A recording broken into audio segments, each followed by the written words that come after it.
There was a time when they told themselves that distance would fix everything, that the pressure, the expectations, the emotional weight of being close to someone was just too much. They believed that if they stepped back, if they created space, if they slowly let things fade, they would finally feel calm again. And for a moment, it even felt that way.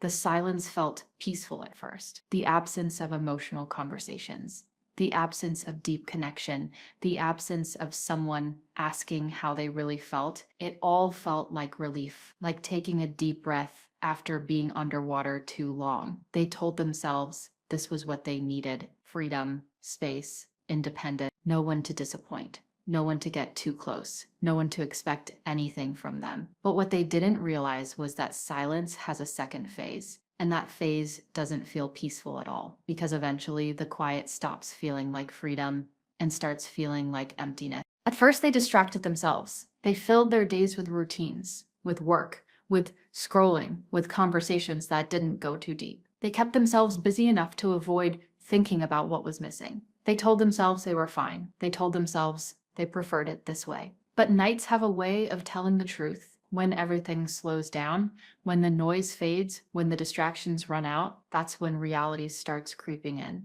The bed feels bigger. The room feels quieter. The phone feels heavier when it doesn't light up the way it used to. And even if they won't admit it out loud, there's a small, uncomfortable feeling growing inside them. Not pain exactly, not regret yet. Just a strange, unfamiliar loneliness that they didn't expect. Because here's what they never realized. They didn't just walk away from pressure. They also walked away from warmth. They didn't just escape expectations. They also lost understanding. And the first nights without you started to show them that it wasn't dramatic. It wasn't some big emotional breakdown. Avoidants rarely experience things like that in obvious ways. Instead, it was subtle, quiet.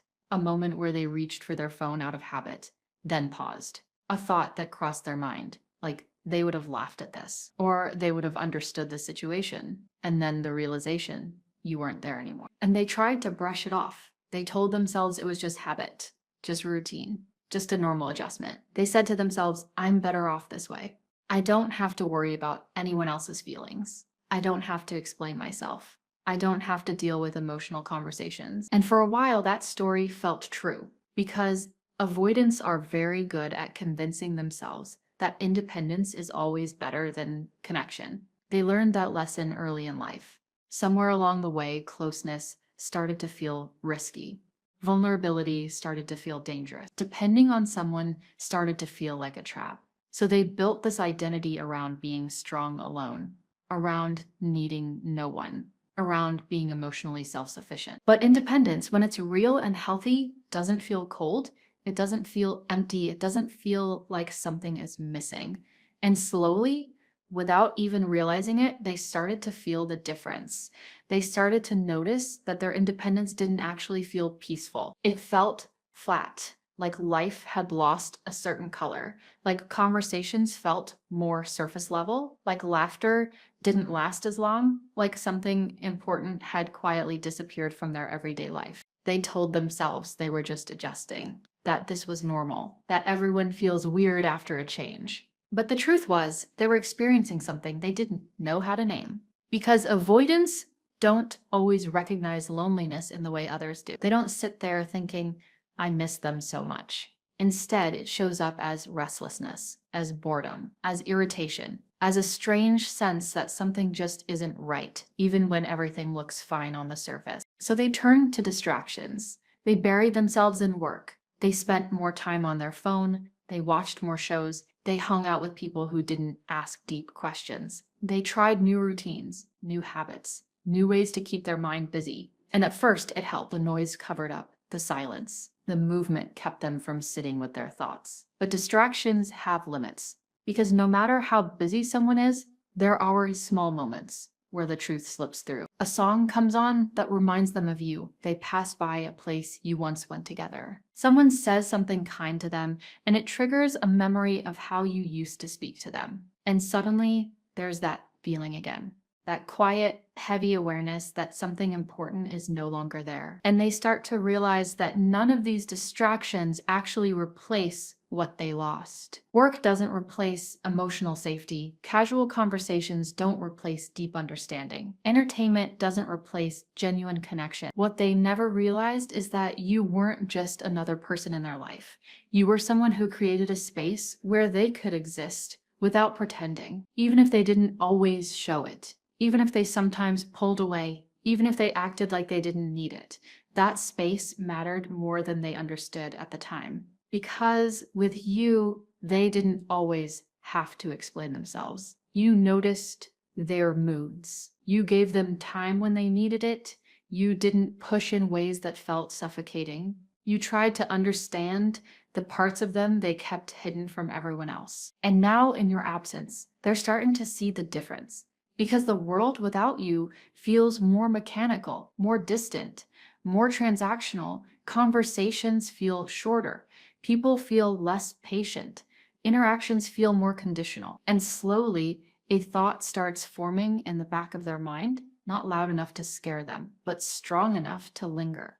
A thought that says, maybe what they had with you wasn't as heavy as they once believed. Maybe it wasn't pressure. Maybe it was connection. And maybe they misunderstood the difference. Because the truth is, avoidants often confuse emotional closeness with emotional danger. They assume that if someone gets too close, it will eventually lead to disappointment, control, or pain. So when feelings deepen, their instinct is to step back, to create distance before anything can hurt them. And in that moment, it feels like the right decision. It feels logical.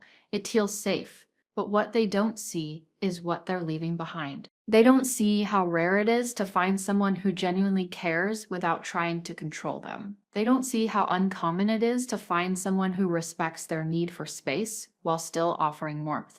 They don't see how difficult it is to replace someone who truly tried to understand them. And only after the silence stretches long enough, only after the nights feel a little colder, only after the distractions lose their effect, do they start to notice what's missing. And that's when the loneliness starts to feel real, not dramatic, not overwhelming, just quiet and persistent, like an echo in an empty room, like a thought that keeps returning, even when they try to push it away, because deep down, they're starting to understand something they never realized when you were still there. They didn't just lose a relationship, they lost someone who made their world feel softer, someone who made connection feel safe, someone who gave them warmth without demanding perfection. And that realization, it doesn't hit all at once. It arrives slowly, quietly, and it stays longer than they ever expected. And that realization, it doesn't arrive with drama or loud regret. It slips in quietly the same way your presence once did.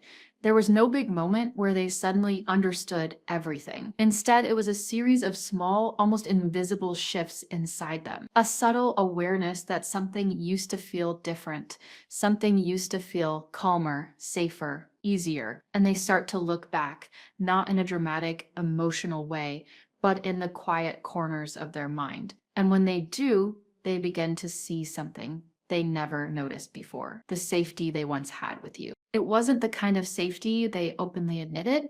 They never sat down and said, I feel secure here.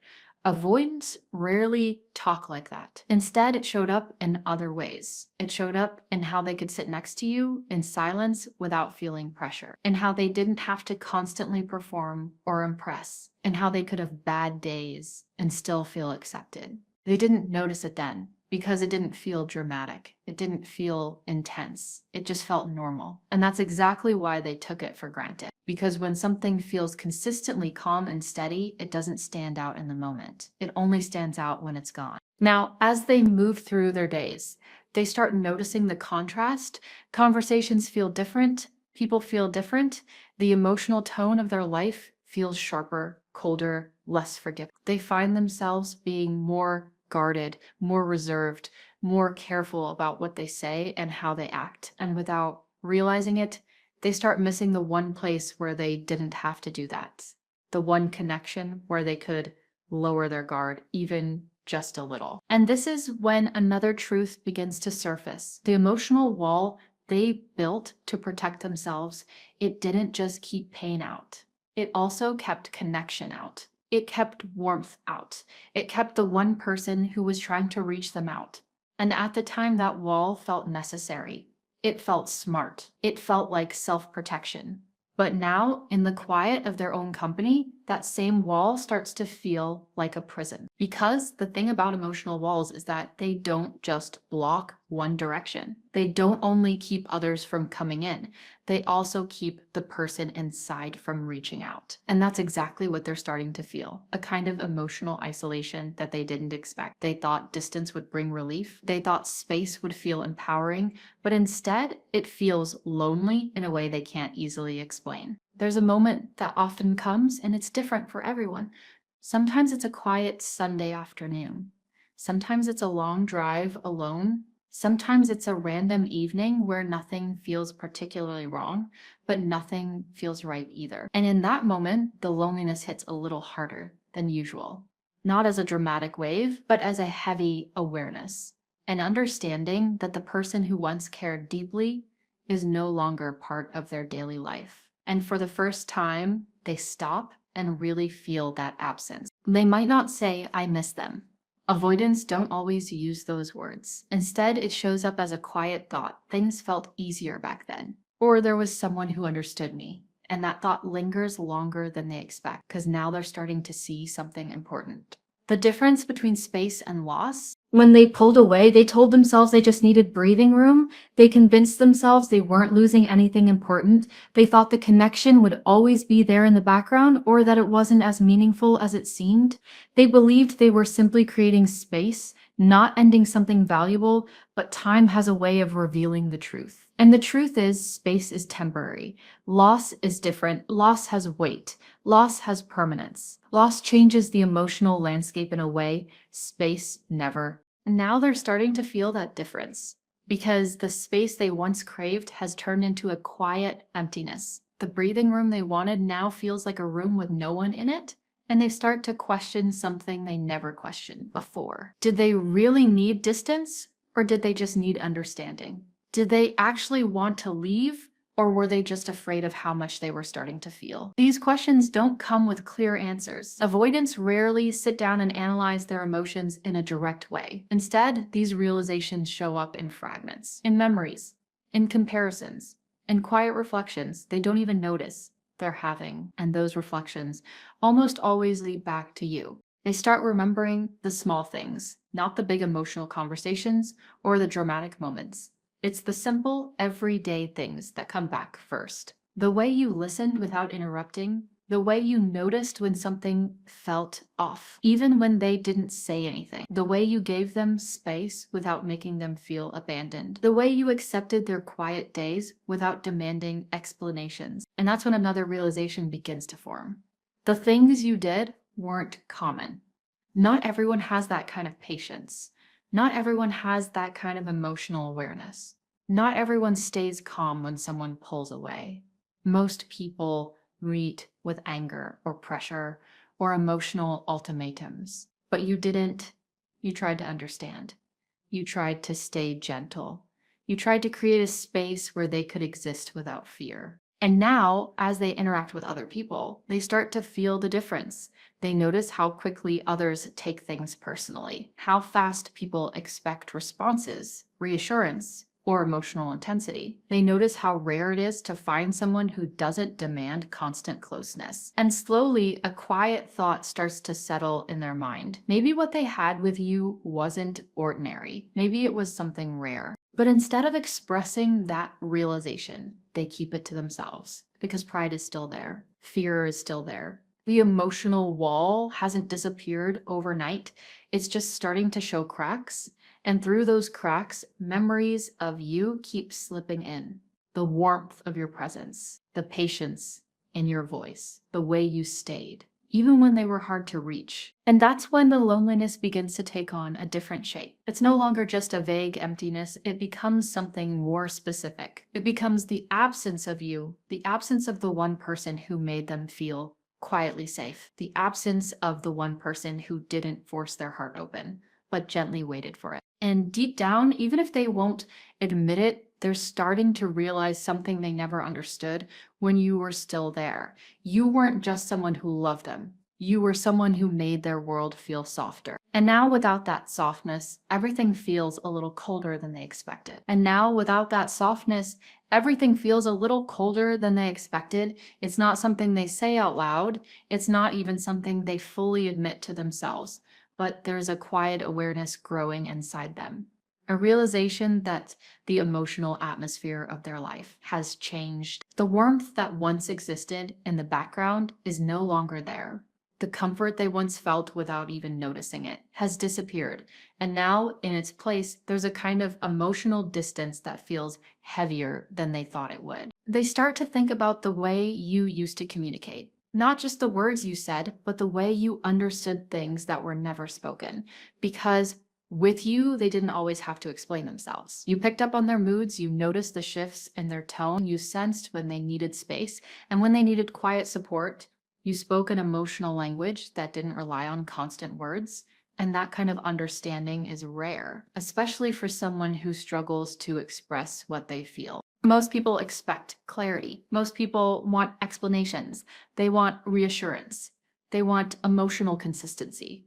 But you were different. You didn't demand everything to be spoken out loud. You didn't treat their silence as rejection. You didn't take every moment of distance personally. You tried to understand the emotional patterns behind their behavior, and even when it was hard, you stayed present in your own gentle way. Pain, now as they move through life without you, they start to notice how uncommon that kind of emotional language really is. They realize that most people don't read between the lines the way you did. Most people don't offer patience without conditions. Most people don't stay soft in the face of emotional distance. And slowly, they begin to see something they never saw before. You weren't just someone who cared, you were someone rare. This realization doesn't come all at once. It builds slowly, piece by piece. It shows up when someone reacts harshly to their silence. It shows up when a conversation feels too demanding, too intense, too fast. It shows up when they notice how quickly others lose patience. And in those moments, a quiet comparison forms in their mind. You didn't react like this. You didn't push like this. You didn't make them feel like they were always on the verge of disappointing you. And that's when the regret begins to take shape. Not loud regret, not the kind that turns into dramatic apologies or emotional confessions. Avoidant regret is quieter than that. It lives in the background. It shows up as thoughts they don't share with anyone. Thoughts like, maybe I misunderstood them, or maybe they weren't the problem, or even maybe I let go of something I won't easily find again. But these thoughts stay inside, because expressing regret would mean facing vulnerability. It would mean admitting they cared more than they let on, and that's still something they struggle with. So instead, the regret becomes something private, something they carry alone, something they feel in small, quiet moments when no one is watching. And inside them, a conflict begins to grow.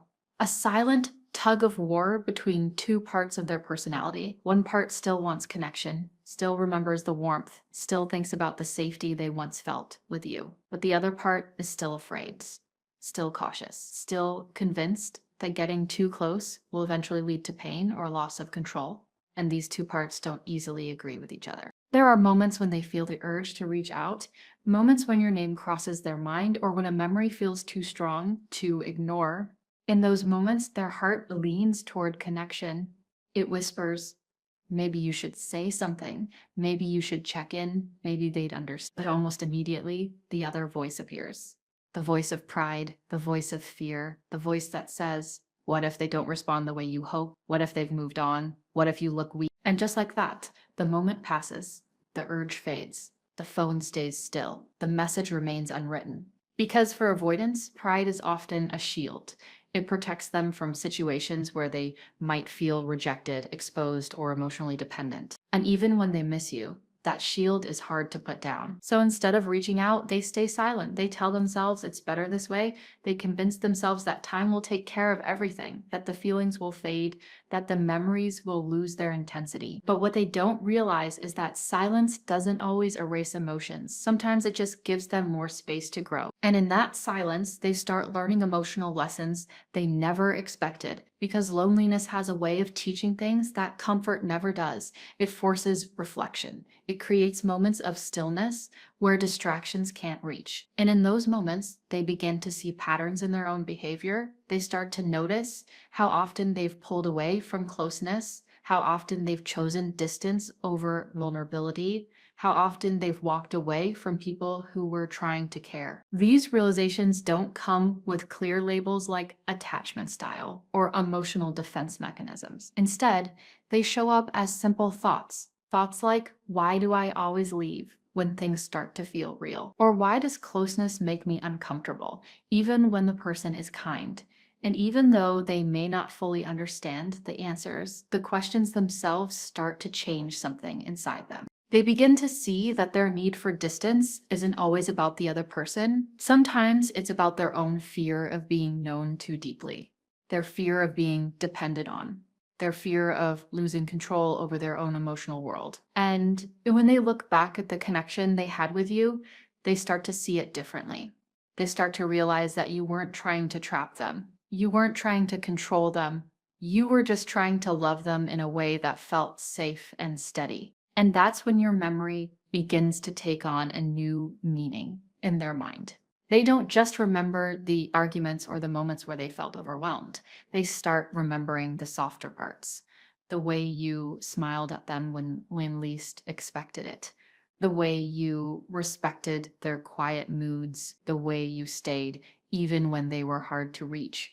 And in those memories, you become more than just someone from their past. You become a symbol of something they didn't fully appreciate at the time. Because now they're starting to see the version of you that mattered most, not the one involved in conflict or emotional tension, but the one who offered warmth without pressure, the one who tried to understand instead of accuse, the one who made connection feel less frightening than it usually does, and that version of you stays in their thoughts longer than they expect. And with that, another question begins to form. A quiet, uncomfortable question that keeps returning no matter how much they try to ignore it.